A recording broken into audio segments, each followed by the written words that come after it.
Race is a process. Most people arguing about it online don't understand that. Neither do most academics.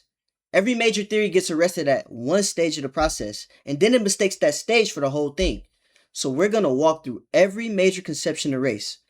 Garvey, Fanon, Charles Mills, Hannah Arendt, the colorblind right, to the exact point where each breaks. And then I'll show you what's left standing. You can't talk about race without discussing the Negro. Who and what is the Negro? To answer that question, we start with the earliest fully developed conceptions of race, the Pan-Africans. Alex Cromell is a forefather of the movement, but Marcus Garvey turned that movement into a mass movement with millions of members, a shipping line, and a racial empire in waiting. And in 1923, Garvey answered our exact question in an essay titled, Who and What is a Negro? Garvey's fullest answer came 2 years later from a cell in Atlanta Federal Prison in an essay titled African Fundamentalism. So in this essay, Garvey writes, as the Jew was held together by his religion, the white races by the assumption and the unwritten law of superiority, and the Mongolian by the precious tie of blood, so likewise the Negro must be united in one grand racial hierarchy. Our union must know no clime, boundary, or nationality. Like the great Church of Rome, Negroes the world over must practice one faith, that of confidence in themselves, with one God, one aim, and one destiny. Let no religious scruples, no political machination divide us, but let us hold together under all climes and in every country, making among ourselves a racial empire upon which the sun shall never set. So Garvey's saying we need no ethnos, no shared values that hold us together outside of our skin color. Anybody with our skin color, anybody that can be called black, needs to see themselves as synonymous, made in the image of everybody else that is black. So for Garvey, to be black or to be a Negro is to fight in a struggle against white supremacy with the goal of creating an internal structure that mirrors the great Church of Rome. But to really contextualize what Garvey's doing, we need to go back to the 1923 essay, Who and What is a Negro? If we were Negroes when we were down under the heel of oppression, then we will be Negroes when we are up and liberated from such thraldom. And then he goes on to say that the prejudice against us as Negroes is not because of color, but because of our condition. Garvey makes two claims in the same essay. Claim one is that if we were Negroes under oppression, we will be Negroes when we are liberated. Race is permanent. It survives liberation. Claim two is that the prejudice against us is not because of color, but because of our condition. And when the condition changes, the problems of race will be smashed to pieces. Race is defined by the condition. Now watch what happens when we run both of those claims at the same time. Take a man who is a Negro under oppression. Now liberate him. By claim one, he is still a Negro. By claim two, if he is a Negro, he is still oppressed. But we just said he was liberated. He is oppressed and not oppressed. And that's a contradiction. Not between Garvey and his critics, but between Garvey and Garvey. Now, some of you will object. Garvey was being sarcastic with that definition. He was mocking the white anthropologists. Fine. But read his last sentence. Change the condition and the racial problem dissolves. He refutes the definition on one page and reasons with it on the next page. Garvey cannot hold the category steady because Negro is doing two jobs in his hands. One job is lineage, a people constituted by what they built, and that's permanent. The other job is classification, a label that tracks a condition, and that's temporary. Garvey's essay makes sense if and only if those two things are pulled apart. One is ethnicity, the other is race. He never pulled them apart though, so the essay contradicts itself. And every theory we look at from here fails in the same way. But hold that thought, we'll pull them apart in the final segment. Garvey used the condition definition as sarcasm. 30 years later, Frantz Fanon picked it up and built an entire ontology on it. Fanon's famous scene, a white child on the train sees him and cries out, "Look, a Negro!" And in that moment, Fanon says his body was handed back to him, sealed from the outside. To be black is to be fixed by the white gaze. So how does Fanon propose that we get free? Well, he reaches for Hegel, specifically the master-slave dialectic. And he says that the self proves its worth one way, by staking its life, a savage struggle, convulsions of death. To be black is to be in that struggle, fighting for recognition from the white man. And here's the problem. Fanon is using Hegel's dialectic, so let's hold him to Hegel's dialectic. You have 3 doors, all of them are locked. He dies, and the dead recognize no one. He signals that he's willing to die, and nothing in the world changes. He wins, and the identity that fought the struggle dissolves the day the struggle ends. If black liberation works, blackness disappears. I made an entire video walking through that paradox, and it's called exactly that. The card is above. And I ended that video with the question, what is black if not the struggle? I said the answer was for another video, and this is that video. But before we get to that answer, I want to show you something that video didn't. Where exactly does the trap sit? In Hegel, the self moves through 5 stages toward freedom. The struggle to the death, master and slave, stoicism, skepticism, the unhappy consciousness. The death struggle is stage 1. It's where freedom begins. Fanon takes the beginning of the process and declares it the destination. And Hegel already told us what happens to the one who never moves past stage 1. That's the master. The master wins the first struggle and stays there.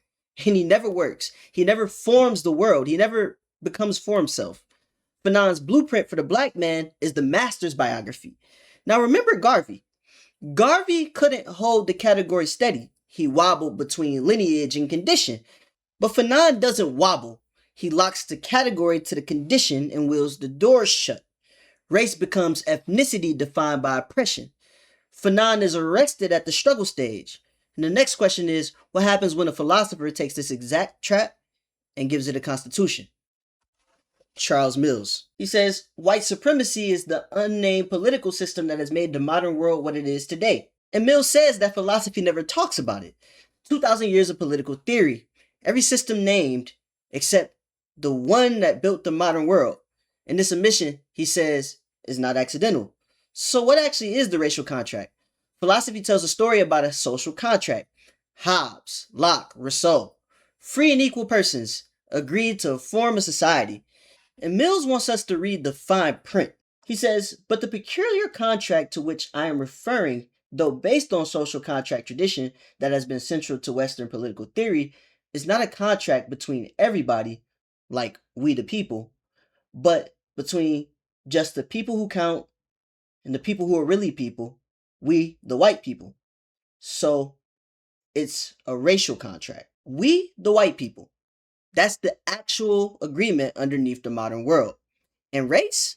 Race is what the contract produces. He says, the account I favor conceives the racial contract as creating not merely racial exploitation, but race itself as a group identity.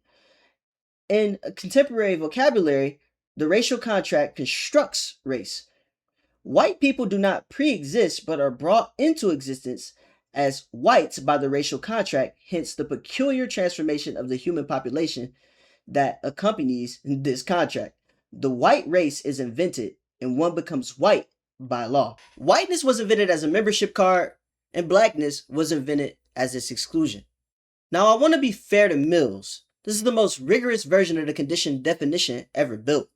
Garvey wobbled into it, Fanon wielded himself inside of it, and Mills gave it articles and clauses. Race stopped being a feeling or a moment of struggle, and it became a system with signatories and enforcement and a paper trail, and that rigor is exactly what exposes the problem. Ask Mills' theory one question. Tear up the contract. White supremacy ends tomorrow morning. What is black on a Tuesday? And here's the thing. I don't have to answer for Mills. Mills answers the question himself. He says, its aim is not to replace one racial contract with another of a different color, but ultimately to eliminate race altogether. To eliminate race altogether. That's not my critique of the theory. That's the theory's mission statement. Fanon gave black identity an expiration date. Mills notarized it and called the expiration the goal. And notice something darker underneath. The racial contract has only white signatories. Black people are in the document, but they are objects of the agreement. They are never parties to it, which means that on this theory, black people didn't write themselves. They were never written. Hold on to that word, written. We're coming back to who holds the pen. Garvey mocked the white anthropologist for deciding who counts as a Negro. Mills built an entire philosophy where whites hold the pen and called it a description. Now, some of you will object. Mills is describing the system. He's diagnosing white supremacy. He never claimed to give an account of black peoplehood. And Mills honors resistance. The book is dedicated to the people who resisted the racial contract. And that's cool. But notice what he resists. People resist the contract, and the contract still holds the pen on what race is. Mills even says that a white person can defect from whiteness because whiteness, he writes, is not a color, but a set of power relations, a commitment with nothing underneath. And on his own account, so is blackness. He wrote a complete theory of race, and there's no people in it. If that's all that race is, then everything black people built, the churches, the schools, the music, the lineage, sits outside his theory of what black means. Mills described the classification and mistook it for the whole thing. Mills is arrested at the classification, but Mills did prove something that we need. He proved that race is a political construction, and every construction has a construction date. So the next question is a historian's question. When was race invented? One philosopher answered that with a precision that nobody has matched since. Hannah Arendt. Every construction has a construction date. So when was race invented? Hannah Arendt answered that question in 1951 in The Origins of Totalitarianism, and her answer embarrasses everybody. First, a distinction. Arendt says race thinking and racism are two different things. Race thinking is an opinion, one of many opinions competing freely in the 18th and 19th centuries. Racism is an ideology, a single idea that claims to be the key to all of history. She says, the historical truth of the matter is that race thinking with its roots deep in the 18th century emerged simultaneously in all Western countries during the 19th century. Racism has been the powerful ideology of imperialistic policies since the turn of our century. In the middle of the 1800s, race opinions were still judged by political reason. Tocqueville read Gobineau's racial theory and told him. He said, they are probably wrong and certainly pernicious. Opinions become ideology at a specific moment for a specific job. But hold that thought. Now, the birth certificate. Race thinking was born in France, early 1700s, and his father was a nobleman, the Comte de Boulevilliers. And here's the part that nobody expects. Boulevilliers invented race thinking to use against other white people. He was an aristocrat losing power to the king above him and the rising middle class below him. So he invented a story. France, he said, is two different peoples. The nobles descend from the Franks, who were Germanic conquerors, and the commoners descend from the Gauls, the conquered. Nobility isn't a title, but blood, the right of conquest. Arendt writes, if in the early form of French aristocracy, race thinking had been invented as an instrument of internal division and had turned out to be a weapon for civil war, this early form of German race doctrine was invented as a weapon of internal national unity and turned out to be a weapon for national wars. Understand what this means. The first race theory in Western history was a class weapon. White aristocrats racializing white commoners to protect their position. Race was born in a fight between Frenchmen. It had nothing to do with black people. And the French Revolution answered in kind. Abbe Sieyès told the aristocrats to send back into the forests of Franconia all those families who preserved the absurd pretension of being descended from the conquering race and of having succeeded to their rights. You want to be a separate race? Fine, go back to Germany. Now, here's the passage that should stop you cold. Because if race thinking was born in a French class war, what about slavery? Surely slavery was always racist. Arendt says, check the record. So here Arendt argues that even slavery, though actually established on a strict racial basis, did not make the slave-holding peoples race conscious before the 19th century. Throughout the 18th century, American slaveholders themselves considered it a temporary institution and wanted to abolish it gradually. Most of them probably would have said with Jefferson, I tremble when I think that God is just. Sit with that. The slave system ran for over a century before the ideology that justified it was built. The crime came first. The theory of the victim came after. Racism is not why slavery happened. Racism is the excuse slavery wrote for itself after the fact. And then comes Gobineau, 1853, a frustrated French count whose caste was finished. So he wrote 4 volumes explaining that civilizations fall because of mixed races. Arendt says he invented racism almost by accident. He wasn't explaining black people. He was explaining why noblemen like him didn't run France anymore. And nobody cared. He even tried to get famous by taking a side in the American slave debate.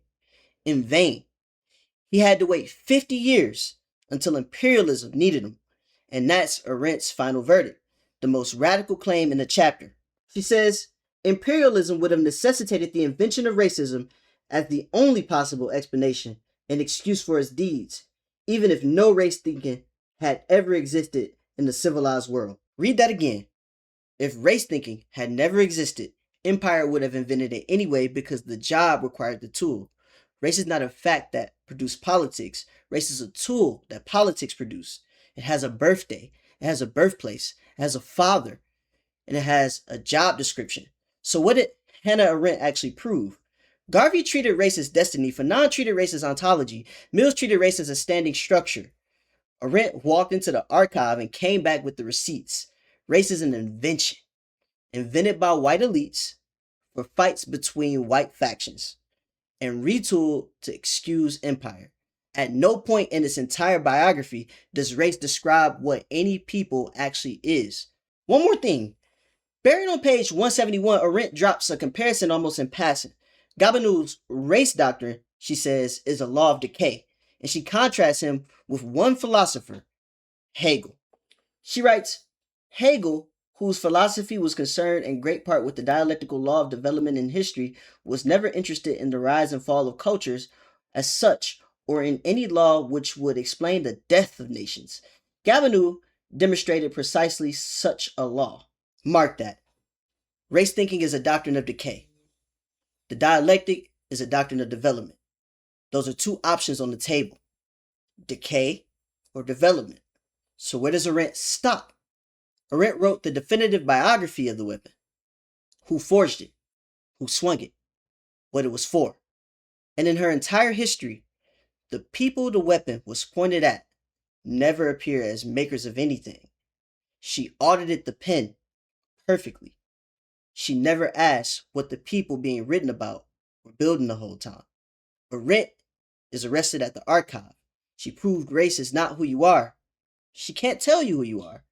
For that, the archive is useless. You need the dialectic. But before we build, one more theory has to fall. The one that read Arendt's autopsy and drew the wrong conclusion. If race was invented, we should just ignore it. The colorblind right. The colorblind right read the autopsy. Race was invented. Race is a political weapon. Race has no biological reality worth organizing life around. All true. And from those true premises, they drew a conclusion. If race was invented, stop believing in it. Refuse to see it. Judge character, not color. And the whole bloody category dies of neglect. And I want to be honest with you. Of every theory in this video, this is the one that's closest to right. It correctly refuses the condition definition. It refuses to let oppression define a people. It looks at Fanon's eternal struggle and correctly says that's a prison. And I'm a conservative. This year I published a paper in the European Journal of Political Theory on what conservatism actually is. My argument there was that conservatism is not a set of abstract principles, it's a vision oriented toward preserving institutions. So what follows is not an attack from the outside. This is the conservative vision, auditing colorblindness by its own standard. Start with the question my paper turns on. What is an institution? The fashionable answer is that it's a pattern of norms, rules, conventions, a label if you like. The answer is wrong. An institution is a community, actual people who perform, sustain, and embody a set of norms across generations. A family is not its house rules. A family is the people. And here's the part that matters most. You do not exist before your institutions. There is no isolated individual who comes first and joins communities later for his own advantage. You become who you are through the institutions you participate in. through being recognized and recognizing others in roles those institutions make possible. That's not just my opinion, that's an argument that I published, and it's Hegel's. Now, watch colorblindness walk into it. Colorblindness says race is just a label. Refuse the label and be an individual. Judge character, not color. That's half right. Race is just a label. It's Boulavinier's label, Gobineau's label, the contract's label. Refuse it. I do. But look at what's standing underneath the label. The black church, the schools raised from nothing, the mutual aid societies, the families that held under a system built to break them. Those are not just mere labels, those are institutions, communities of people sustaining norms across generations. The oldest ones in this country built entirely from below. And colorblindness cannot tell the label from the institutions. So when it says drop the category, it means all of it. Exit the inheritance, be an individual. But there is no individual underneath. There never is for anyone. The self that colorblindness wants to liberate is a self that exists nowhere except inside institutions. It's being asked to abandon those very institutions, though. And that can't be considered transcendence or even amnesia. It's asking a people to unexist politely. And Hegel tells you why it can't work. Freedom is not a declaration. Freedom is a process. 5 stages. Work through in order. You cannot skip from bondage to freedom by announcing the categories are void. The consciousness that hasn't done the work isn't free. It's just lost. Now let me show you the deeper betrayal, because the man colorblindness claims as its grandfather built his entire philosophy against exactly this. Edmund Burke, the father of modern conservatism. Burke's entire philosophy stands on one idea. Liberty entailed inheritance, an estate handed down from your forefathers, held in trust, transmitted to your posterity. You are not an abstract individual. You are an heir. That is the conservative insight. That is the whole tradition.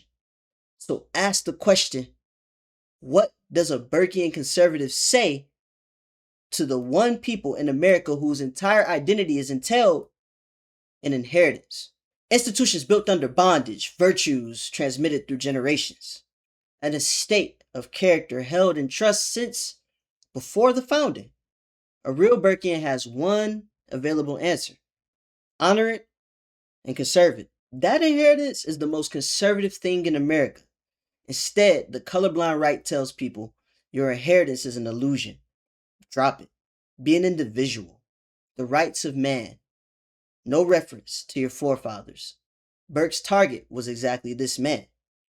The man who thinks society is a contract between abstract individuals, stripped, as Burke put it, of every relation and all the nakedness and solitude of metaphysical abstraction. Burke had a name for people who talk like that. He called them Jacobins. The colorblind right quotes Burke on Monday and asks Black America to be Jacobins on Tuesday. It conserves every inheritance in the country except one. So no, colorblindness is not arrested at a stage. Colorblindness denies the process ever happened. It wants the freedom at the end of the dialectic without the labor in the middle. And Hegel already showed us who else wanted that. The consciousness that skips the work stays a slave to its own history. It just stops looking at it. 5 theories, 5 failures. Garvey arrested at the racial empire. Fanon arrested at the struggle. Mills arrested at the classification. Arendt arrested at the archive. The colorblind right arrested in denial that there was ever a process at all. Every one of them failed in the same way. They could not tell the label from the people. So now we do what none of them could do. We pull race and ethnicity apart for good. And I'll show you what it actually means to be Black, to be a foundational Black American. What is Black if not the struggle? I asked that question 4 months ago and promised an answer. Here it is. Black is not a color. Black is not a condition. Black is not the struggle. Black, foundational Black American, is a people, a lineage constituted by what it built. Now let's pull them apart for good. Two words, two different things. They've been wielded together for 300 years, and every theory in this video died on that wheel. Race is the label. Boulainville forged it for a French Civil War. Gobineau retooled it for a dying caste. Empire mass-produced it. The contract notarized it. It was invented by white elites for white factions, and at no point in its biography did it ever describe what a people actually is. Race is real the way a brand burned into the skin is real. It tells you who held the iron. It tells you nothing about the man. Ethnicity is the people. And I can tell you exactly what a people is because I published a definition, an institution, a community of actual persons who perform, sustain, and embody a set of norms across generations. Not a pattern, not even a category, a living thing that makes its members who they are. So run the test, tear up the contract. White supremacy ends tomorrow morning. What is black on a Tuesday? On Mill's account, nothing. On Fanon's account, nothing. On this account, everything. The churches still stand on Tuesday. The lineage still runs on Tuesday. The inheritance still transmits on Tuesday. Because none of it was ever made of white attention. Remember the word I told you to hold on to. Written. Mills built a philosophy where black people appear in the document and never hold the pen. Here is the correction. While the contract was being drafted about them, foundational Black Americans were writing themselves, not in ink, in work. Every congregation founded in secret, every letter learned under penalty, every family reassembled after the auction block tore it apart. That is authorship. A people is not what gets written about it. A people is what it writes in the world, in institutions, in its children. And now I can show you the whole process because being black is not a status. It's a 5-stage dialectic, Hegel's dialectic, and it maps onto FBA history stage by stage. Stage 1, the struggle to the death, the capture, the passage, the confrontation Fanon never left. It happened. It's real. It is the beginning, not the identity. Stage 2, bondage. Hegel says something here that nobody expects. The master wins and stagnates. He doesn't work. He consumes. He depends on the slave for everything and learns nothing. The bondsman works. And in working, Hegel says the bondsman does what the master can never do. He forms the world. He puts his mind into matter and sees himself looking back. The hands that built the actual country, the crops, the buildings, the wealth, belong to the bondsman. Consciousness is educated through labor. Consciousness is educated through labor. Freedom enters history through the one who works. One American understood this before almost anyone. Booker T. Washington, a man born in bondage who built an institution from nothing and who taught that the hand educates the soul. He's been slandered for a century as an accommodationist. He was a Hegelian without the vocabulary.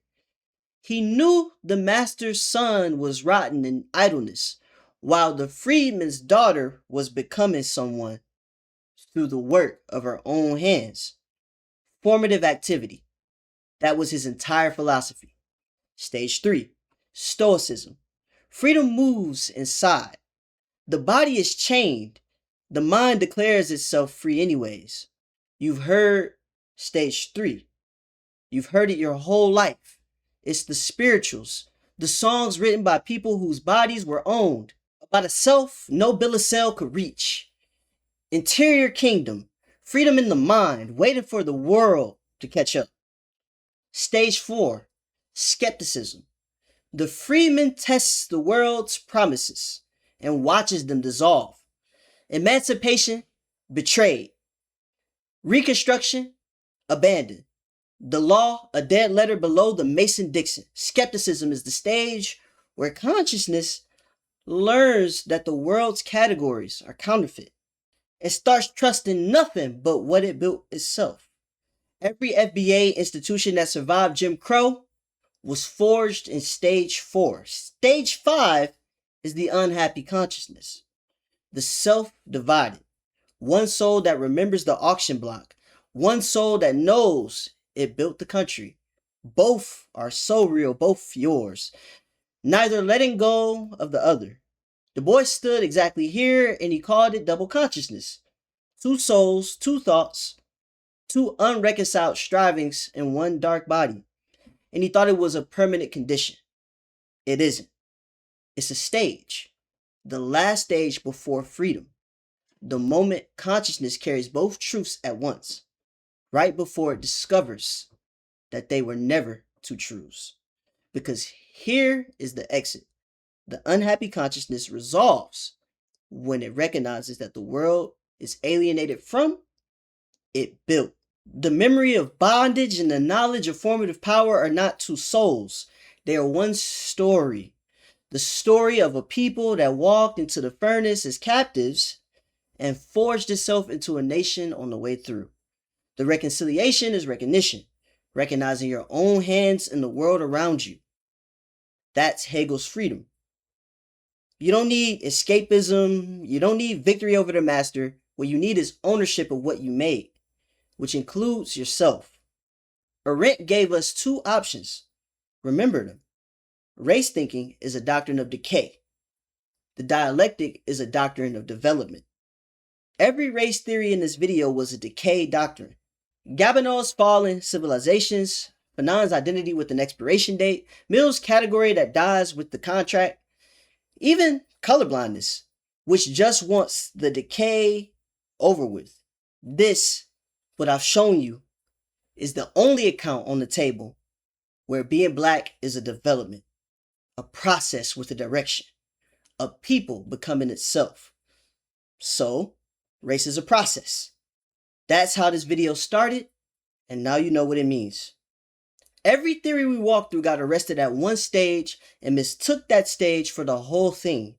Garvey arrested at the empire, Fanon at the struggle, Mills at the classification, Arendt at the archive, the colorblind right at the denial. Blackness, FBA identity rightly understood, is the only conception in this entire debate that refuses arrest. It moves. It has moved for 400 years through the struggle, through the bondage, through the interior kingdom, through the broken promises, through the divided soul, toward the recognition that the people the world kept trying to define had been defining itself the whole time. Race is what they call us. A people is what we built. One of those is a label. The other one is mine.